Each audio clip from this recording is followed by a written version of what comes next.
I was browsing awards recently and came across the Museum of Money website.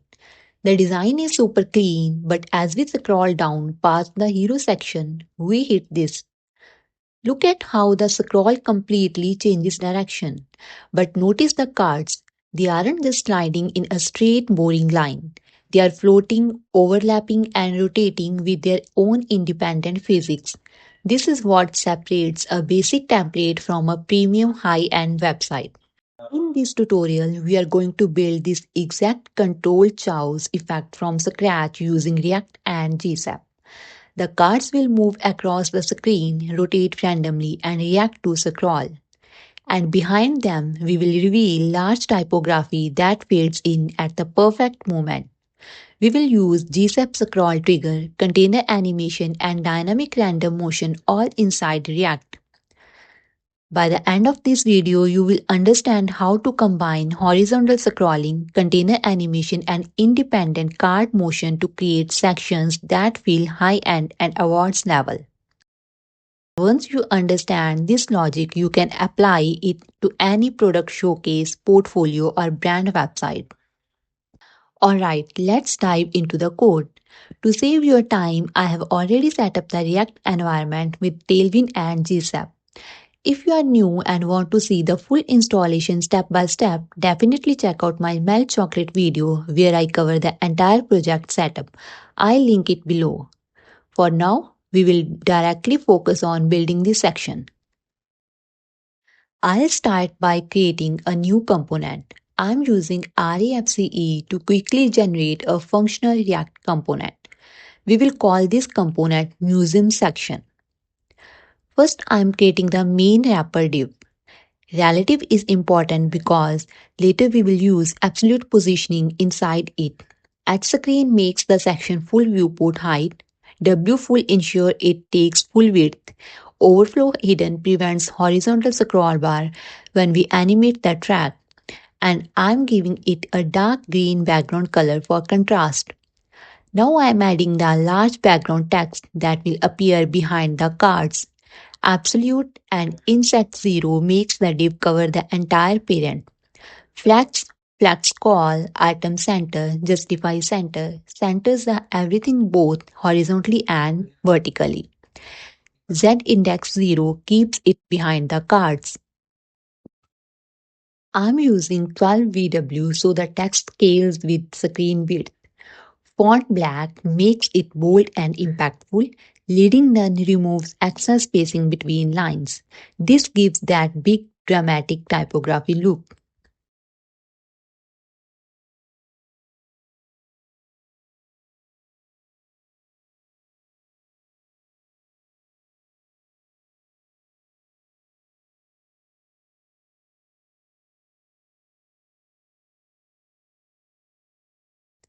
Now we create the horizontal moving track. Flex allows cards to align in a row. Item center vertically centers them. Z10 ensures cards stay above the background text. Pointer event none prevents interaction issue while scrolling. Now very important, I'm manually setting width to 450 VW. That means that container is 4.5 times the viewport width. This is what makes horizontal scrolling possible. Instead of hard coding cards, I'm creating a simple array of Tailwind background classes. Later we will use map function to dynamically generate cards. This makes the code clean and scalable. Now we loop through the colors array.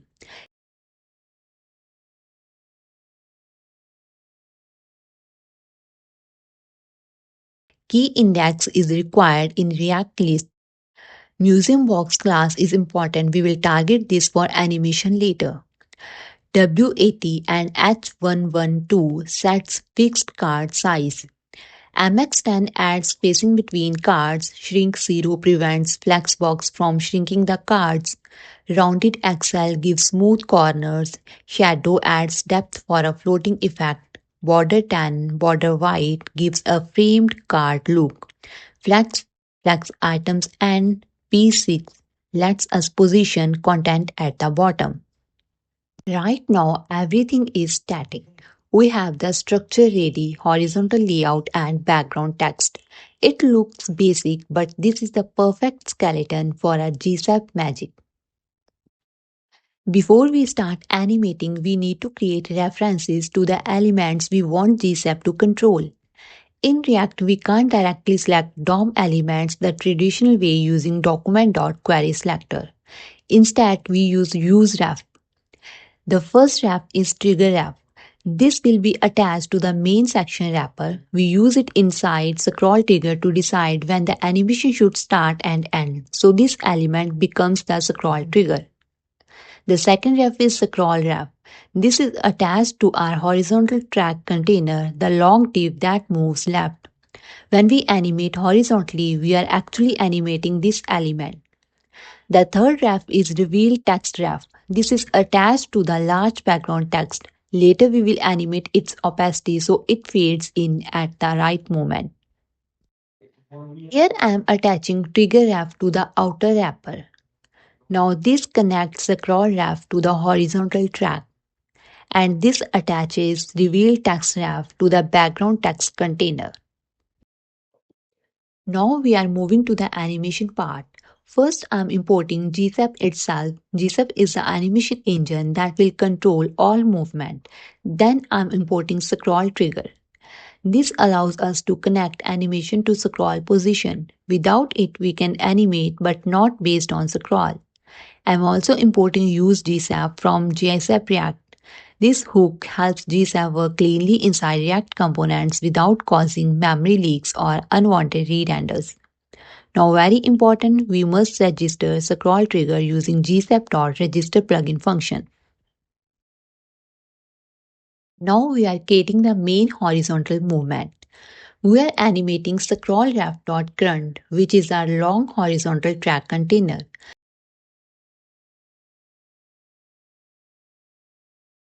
The property x minus 350 VW means we are moving the container left by 350 viewport widths.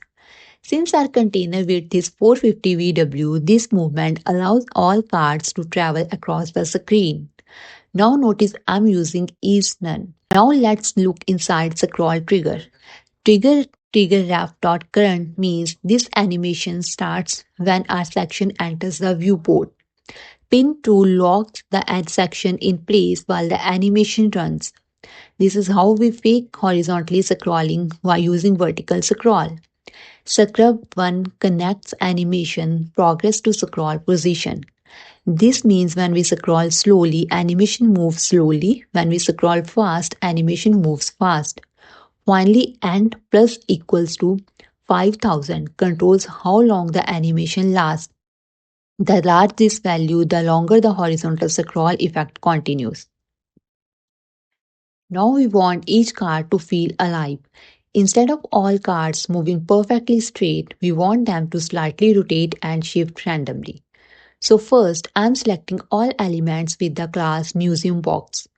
gsap.utils.toArray function converts the selected elements into an array so we can loop through them easily. For each card, I'm generating random values. Random rotation gives each card a different rotation angle between minus 35 and 35 degrees. Random Y moves cards slightly up or down. Random X offset shifts them slightly left or right.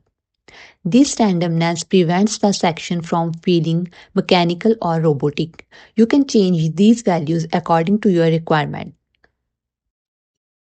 Now we animate each individual card. The key concept here is container animation. Since our section is not scrolling normally, it's pinned and moving horizontally, scroll trigger needs to understand that this animation is happening inside another animated container. Container animation main track tells scroll trigger to use the progress of the horizontal animation as a reference. This is the trick that makes scroll tracking work correctly inside horizontal sections. Without this, the triggers would calculate based on normal vertical scrolling, which would break the effect. Start left right means when on left side of the card touches the right side of the viewport, animation starts. And right left means when the right side of the card touches the left side of the viewport, animation ends. And scrub 1 keeps everything smooth and scroll sync. Finally, we animate the background text. I'm using from to function because I want to clearly define the starting and ending values. It starts from opacity 0 and fades to opacity 1. Again, we use container animation because this fade in must sync with horizontal movement. Start 60% center means the animation begins when the scroll position reaches around 60% of the container, and 90% center defines when the fade in finishes. Using scrub to ensure smooth progress instead of a sudden jump. And now, when we scroll, the section pins in place, cards move horizontally, each card rotates independently, and the large text fades in behind them. This combination of container animation and independent element animation creates that premium award style feeling. The main takeaway here is not just the animation, it's understanding how container animation works and how to combine multiple scroll based effects together. Once you understand this pattern, you can recreate almost any award style section with confidence. If you ran into any issues with the code or the GSAP logic, drop a comment below. I personally read and reply to as many as I can because I want to make sure you guys actually get these results in your own projects. If you have any idea for sections you want me to recreate, maybe something you saw on a website that impressed you, drop it in the comments. I'll pick the most interesting one and build them in upcoming videos. If this video helped you, make sure to like the video and subscribe for more React and GSAP animations. And if you haven't watched my Mel Chocolate project, check it out. It covers full project structure and advanced animation workflow. I'll see you in the next one.